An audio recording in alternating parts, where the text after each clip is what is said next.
anomalies in region 1, 2, 3, 4, 5, 6, and 7. Most alarming in that graph that we have here is still the issue of missing poll books. The number of persons voting who have migrated, they weren't here on election day. Very alarming number, and some numbers, a smaller number voting for persons who are deceased. Can you give us? Well, first of all, those numbers, good afternoon. Good afternoon, and thanks for having me. I want to start by saying we have a move from anomalies to clear fraud and rigging. What these numbers suggest, and I'll go them through for you, out of 600 plus boxes, many people voted without certificate of employment. I want to explain. If you're voting in a polling station away from where you're registered, you're given a certificate of employment. It means if you allow people to vote with no certificate of employment, you become involved in fraud and illegality. Let's go to the figures on certificates of employment. In Region 1, 59 people voted without certificate of employment. In Region 2, 110. In Region 3, seems to be the least, 5. In Region 4, 69. And I want you to observe something when we're talking about Region 4. In Region 4, when it is an APNU AFC stronghold, you don't see these numbers. But the minute it's certain parts of the East Coast and the East Bank, you're seeing these numbers, which suggests there's a correlation between, there's a clear correlation between PPP strongholds and people voting under the auspices of certificate of employment, but no certificates are found. So in Region 4, 69, Region 5, 7, and remember Region 5 and 6 boxes now start really. And in Region 6, none as yet. But that gives you a total of 250 persons who have voted under the claim of certificate of employment. Now, the dead in the 5 regions so far, we've seen 37. Death certificates are emerging for them. We're doing the work. Now, people who voted who are out of the jurisdiction. In Region 1, 40. Region 2, 229. Region 3, 408. Region 4, 310. Region 5, 61. But we now start Region 6. That is 1,048 persons who are out of the jurisdiction and voted in this just a small catchment area. Then, if you don't have an ID card, you are allowed to vote. But to vote, you must have an oath of identity. A number of people voted without ID cards, and this is what we've been able to catch. This is what we've been able to catch. In Region 1, 33 without oaths of identity. Region 2, 7. Region 3, 25. Region 4, 59. Region 5, 19. Now, what this is illustrating is that the process teems with irregularities. And that is why at the inception I said it cannot be considered to be anomalies anymore. This is a clear case of electoral fraud and rigging. I want to turn to unstamped ballots. we will do a comprehensive thing on unstamped ballots. But we've shown you over the period that there is a close correlation between unstamped ballots and APNU AFC strongholds. We've seen that wherever there is intermixing for the joint services, a large amount of ballots have not been stamped. Let us understand that the joint services is 8,000 plus votes. And I believe strategically the PPP chose those intermixing centers and work with the POs they control to ensure that those ballots weren't stamped. So I come back to the team, clearly, these are not anomalies, clear evidence of fraud and rigging. I want to point out that the People's Progressive Party has developed a strategy of focusing on Region 4 and Mingo. Now, they're saying Mingo rigged, but the evidence is suggesting that in Region 1, there was rigging. In Region 2, there was rigging. In Region 3, there was rigging. In Region 4, there was rigging. In Region 5, there was rigging. And so, as journalists, I believe the task devolves on you to question them on what has happened in these regions and in their strongholds. Because what they're seeking to do is to create one narrative that one man rigged. One person asked me if I think Mingo thief. And I said to him, well, I wouldn't know if he did, but if he did, God must be laughing. Because they say when there are two thieves, God laugh. Now, the tactic really is to shift away the focus from what happened in regions 1, 2, 3, 5, and 6. There's another tactic or strategy of the People's Progressive Party I want to expose. At this stage, what they're seeking to do is to take the results that come early and suggesting they are winning, they're in front. All elections in Guyana that I know of since this regional system is in place, when the results are coming, because the PPP generally dominates in regions 1, 2, 3, 5, 6, and 9. And the APNU AFC in 4, 7, 8, and 10, it means logically that the bulk of their votes will come towards the end. And I want to urge Guyanese not to be carried away by this ploy, because it could be a ploy to suggest and do like they did the last time. Very early run and holler we win. In 1997, they did the same thing, even before Region 4 was concluded. They run and shout they won. Remember in 97, we had an audit. At the time I was General Secretary of the PNC. That audit had shown that 70,000 votes weren't accounted for. And all they did was to have the CARICOM team do an addendum saying that it was catered for. And because of the history of trickery, we have to be very, very careful. I also want to point out that in box number 5083 at Bush Lot, Region 5, the official list of electors had 199 persons. The PPP got 199 votes. The APNU AFC got 4. We have identified 28 people that would have migrated. Now, that can't be the results. I heard another speaker saying that this count is numerical. This count is about credibility. This is about the credibility of an election.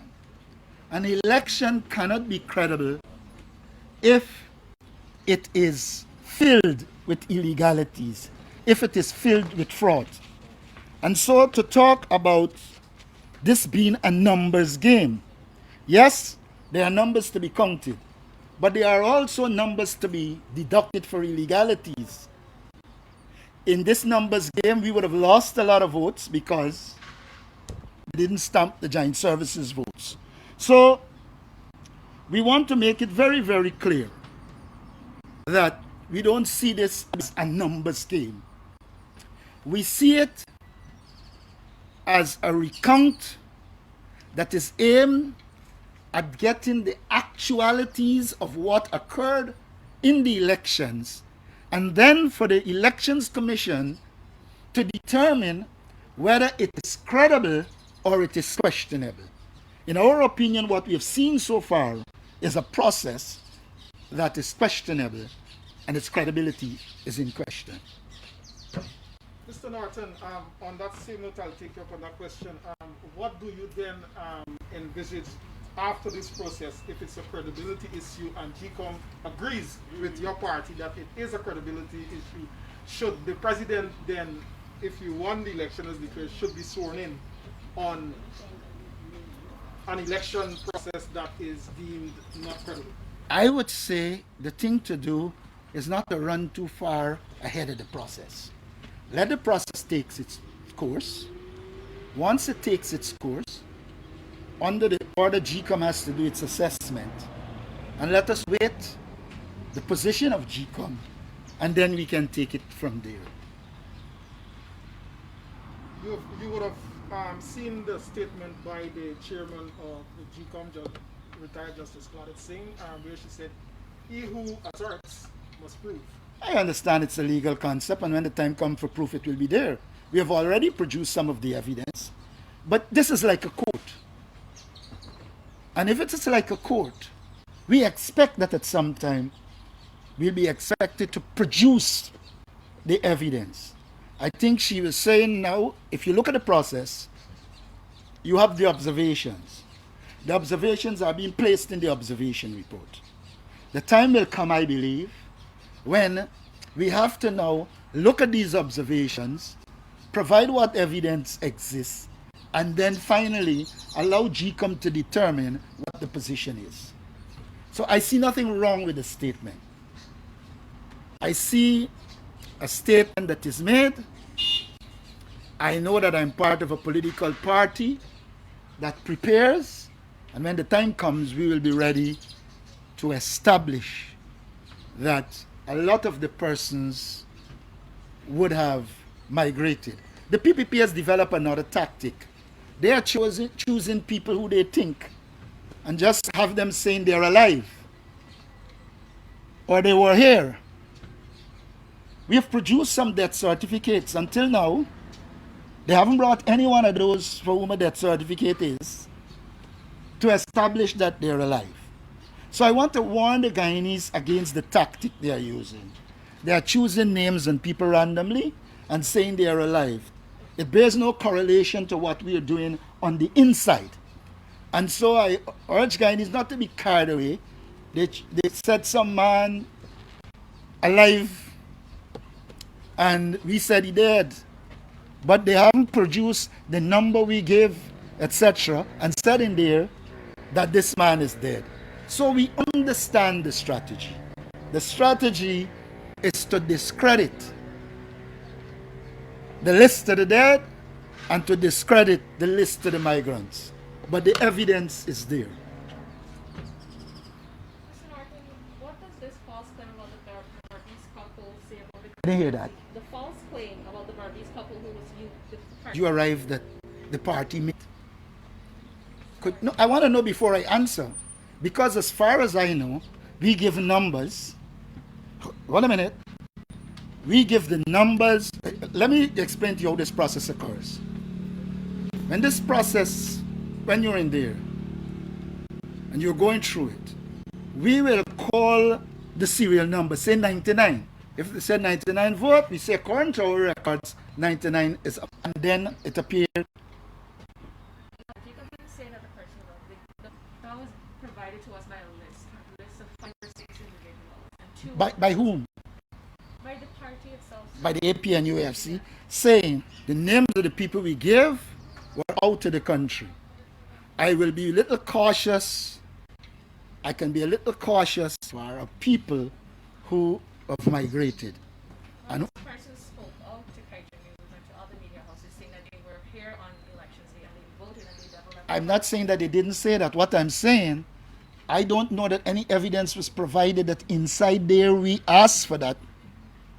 No, call that number. They said the person voted and then we said they were out So the you're country. claiming ignorance? I'm what? Are you claiming ignorance? I'm not claiming ignorance. I'm trying to suggest to you that all the people we called in there, we give the number. Once the name is out, we said our evidence suggests they're out of the country. What I'm saying is I can go back to clarify to see that there is that correlation. But I don't know that that which has been provided there satisfy that correlation we're talking about. But do you know if the party still believes that the elections are credible? If I believe that the party believes the elections are credible? Now it depends on what you mean. If you're asking me if there were a lot of illegalities in this election, my answer will be yes, based on the information that's coming out. The question of if it is going to be credible or not will be determined by GECOM. Mr. Norton, let me take you back to Region 1 and Region 2, which results have already been tabulated. The anomalies that you're claiming, and I noticed, would you say that those anomalies will determine or change the outcome or the results for that region and ultimately the overall? Let me put it this way. The results, as far as I'm concerned, it is in there, is the tabulation of the counts of ballots. But the final results has to take into consideration the reality. In other words, we know, for instance, we had opposed them not giving us the 61 seats in Sophia that weren't stamped. Now, if we do a tabulation and there are 350 persons whose ballots weren't stamped, and at the end of it you put it out while that is on the observation form, I wouldn't call that final results. I would call that the results of the physical recount of ballots. But the final results will have to await the credibility test. What is the party's rationale, if you can explain that to us, the party's rationale for not signing on to the certification of the results for region? I noticed that you didn't for region 2. Well, because our understanding was, when we signed, we were signing that this was tabulated, but not as final results. The PPP, in its normal trickery, decide they want to use it as final results. And so, the safe bet is not to sign it. Look, we in good faith decided that we could sign saying this was tabulated. By the time Region 1 was out, the string band from the PPP was there talking all kinds of nonsense. And so we thought, you're not dealing with a group that is prepared to deal with honesty. They knew full well that this was just a tabulation and there are other elements of the process. Why would you therefore sign? If after the first time you sign to what is tabulated, they run around saying that suggests that it is credible. I think common sense and logic will suggest that the PPP occasioned the situation where we will sign no more. So you're saying that, for clarification, you're saying that as of now it's a party's position that you will not sign. When you ask the question, you ask the question as a party's position. So I don't understand why you'll ask the same question. You started this by saying the party's position. All the other regions. No. You started by saying the AP and UFC position is that they are no longer signing. It is not I who said that. Mr. Norton, if I may ask, I wanted some clarification on some of the things that were said this afternoon and what was said earlier.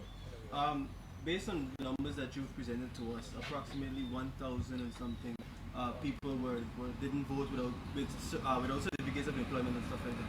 Now, the PPP as well as other smaller parties have expressed their views, saying that the PPP has won by about 15,000 to 30,000 votes ahead of the APN AFC. Now, that number that you have given to us, how would that affect the general outcome of the recount when it is? Could I say something you about election rigging? Go ahead. What you are seeing here is only what we have been able to discover. You're not in a position to determine how many of them were given 2 ID cards to vote. It means that will be in a box, but it's an illegality. You agree? I agree. We are not in a position to determine how many of them that weren't entitled to certificate of employment that got it to vote. We are not in a position here to know if a PO give 2 ballots to a person. So what I'm saying to you, it's not solely a numbers game. But I do believe that in the last elections, in terms of actual votes cast legally, the AP and UAFC would have beaten the PPP by a much wider margin. Mr. Norton, reference the box you mentioned from Region 5 with 199, the official list of electors, 199, the PPP. Can you tell us what has happened to that box? Well, we will question it. It will go down in the observation report, and at some stage it will have to be there too. They have put aside the box, they counted the ballots. What did they do? Well, they would have had to count the ballots to arrive at this conclusion. So you're saying it's on the list 199, PPP got 199, APNU 30. APNU 4, according to the information I have. And when we look at the people who migrated, there were 28 of them who would have migrated.